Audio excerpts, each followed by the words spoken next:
People can never be happy unless there's peace.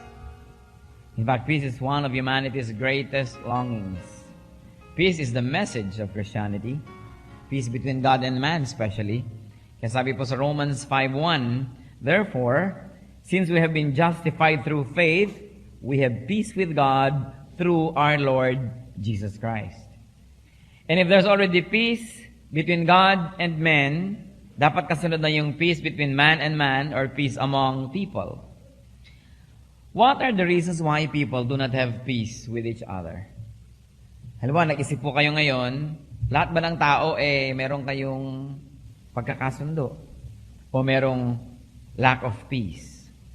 Baka mamaya, ang kaaway natin, sariling kabiyak sa buhay. Baka mamaya yung kaaway natin sariling magulang. May pag-aaway na anak at magulang, mag-asawa, magkakapatid, magpinsan, magkakaibigan. Parang hindi naman totoo na merong kapayapaan dahil sa Diyos kung away ng away ang mga tao. Maraming uri ng pag-aaway. Merong pag-aaway na talagang susuntukan, nagsasabunutan, nagpapagulong-gulong sa mga kalsada. Merong pag-aaway na salita lang, mga parinig, mga pahaging. At may pag-aaway na walang salita, walang usapan. Pag-aaway din yon dahil abnormal sa mga tao na hindi nag-uusap, hindi nagsasalita. Para po magkaroon tayo ng talagang happy every day, happy every month and every week, kailangan suriin natin why we fight. Kailangan suriin na tigilan ang pag-aaway-aaway. Why people fight each other? Mahalagang tanong na kailangan masagot. At kakambal niyan, we should know why and how to stop fighting each other. Dear Lord, we thank you that you are our God, the God of peace. And through the sacrifice of your Son, Jesus, there's now peace between God and men. Teach us, Lord, that this peace will transcend relationships among people. At huwag na namin palayuin pa mga dasal-dasal namin na magkasundo ang buong bansa, humingi ng world peace, kundi ang aming unahin, magkaroon ng kapayapaan sa aming sariling pamilya, sa aming sariling workplace. Because we cannot have world peace unless there's peace in the home. Unless there is peace between couples, among brothers and sisters, between parents and children, among friends, among neighbors, among workmates. Turuan niyo po kami, Lord, na maunawaan kung ano yung responsibility namin para magkaroon ng tunay na kapayapaan. May you speak to us, Father. We surrender our hearts to you. We surrender our spirit to you. Accomplish your purpose for gathering us. Speak to us powerfully. Kayo ang maging tugon sa aming mga sagot. Kayo ang maging kagamutan ng aming mga karamdamang espiritual. Mangusap kayong may kapangyarihan. At sa pangalan ng Panginoong Yesus, aming binabalaan, pinalalaya sa aming presensya ang anumang masasamang espiritu. And we frustrate in the name of Jesus the plans of malicious people and malicious spirits against His assembly. And we ask you, Father, march triumphantly before your army. We want to claim the victory that you already won for us. Speak powerfully and heal us. In Jesus' mighty name. Amen. Even now, I like you to think, meron po ba kayong kagalit? Meron ba kayong kaaway, kasamaan ng loob, mga dapat kinakausap na hindi kinakausap? O kaya sinasaktan? O kaya kasagutan parate?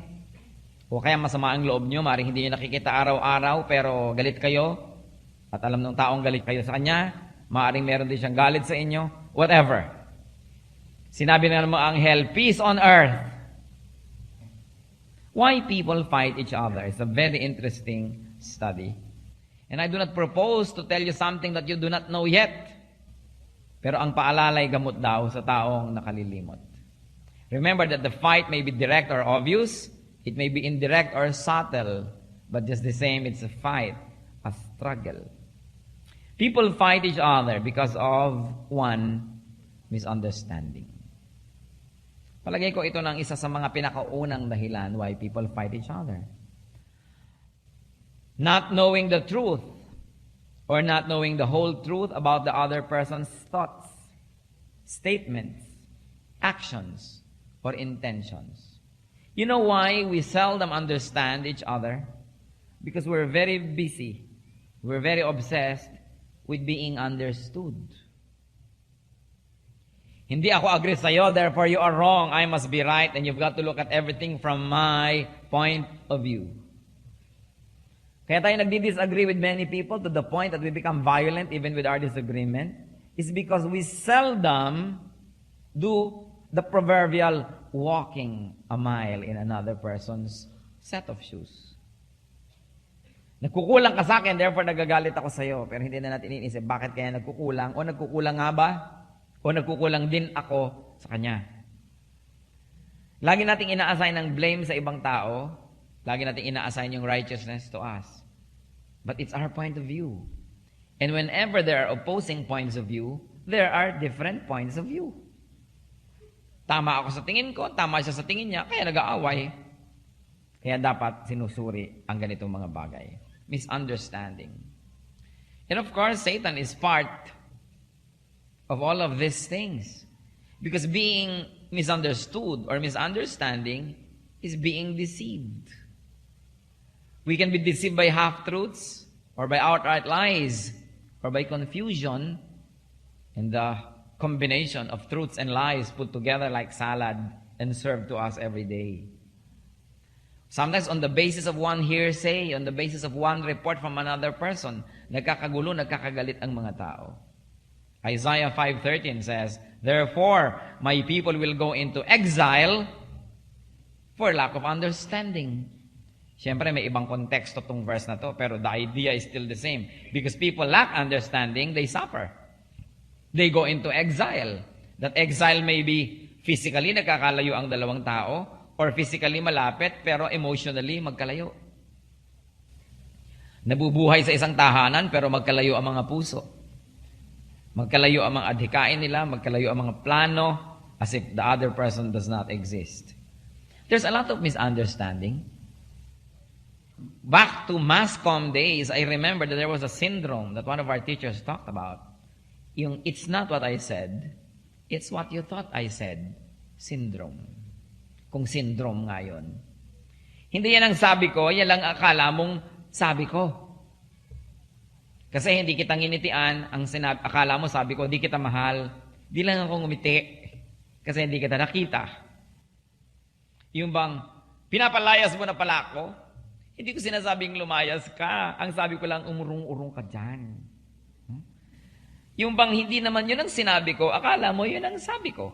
Kasi iba naman yung capacity ko to communicate what I like to say. Iba naman yung capacity mo to understand and to decipher what I'm trying to communicate.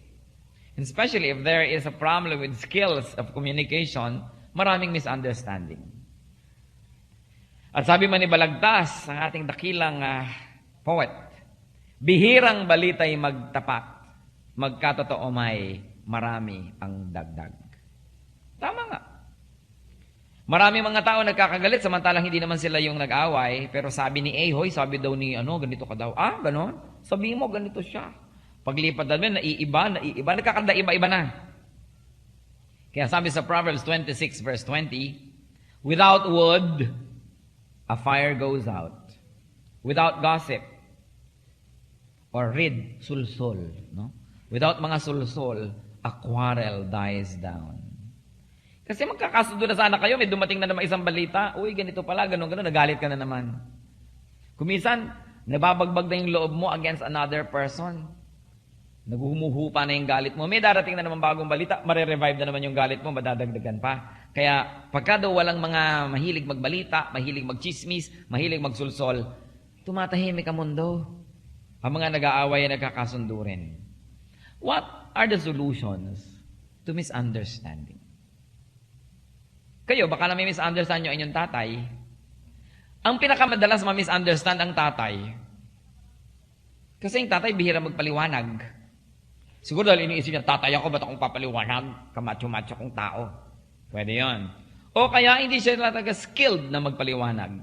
Ewan ko ba sa maraming culture, kahit sa atin sariling bayan ang culture, yung mga babae pag nag-aaway, talakan. Paliwanagan. Ano masasabi mo? Mga lalaki, suntukan na lang. No? Hindi sanay magpaliwanag. Kaya tuloy hindi naliliwanagan yung mga nadidimla ng isip. Kaya maraming tatay, hindi marunong magpaliwanag, hindi sanay. Kaya mas marami ang misunderstood na tatay. Kaya maraming mga tao makainay. Kasi yung ina, lagi nag-explain. Umiiyak ako, anak, kasi ang tatay mo, ganito, ganyan. Siyempre, kampi ka naman sa nanay mo agad. Yung tatay na hindi kumikibo, wala na kakampi. Although hindi naman lahat ng tatay sila na ngayon tama. But you see, communication skills come into the picture. What are the solutions? You want to stop quarreling because of misunderstanding? Listen. And listen well. Listen fully.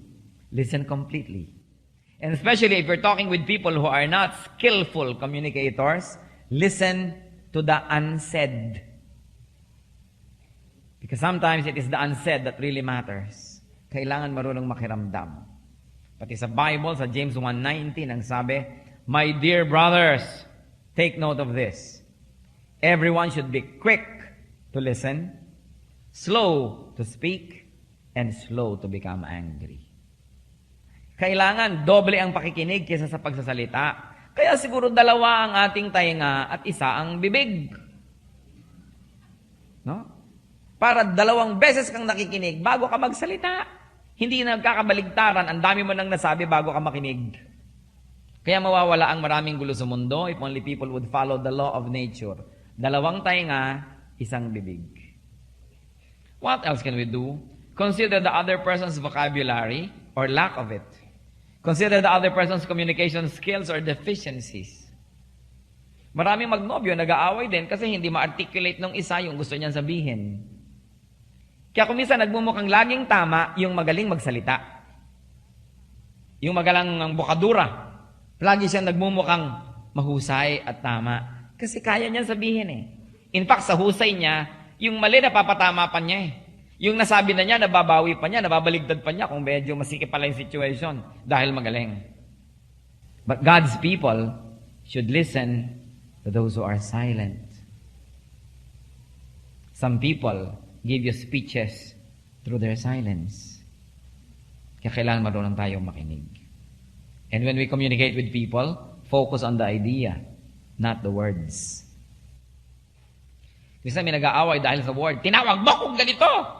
Diba? Nabigla lang kasi hindi naman talaga ibig sabihin ganun ka nga. Tapos biglang magyegyera-gyera ka na out of the word that was used.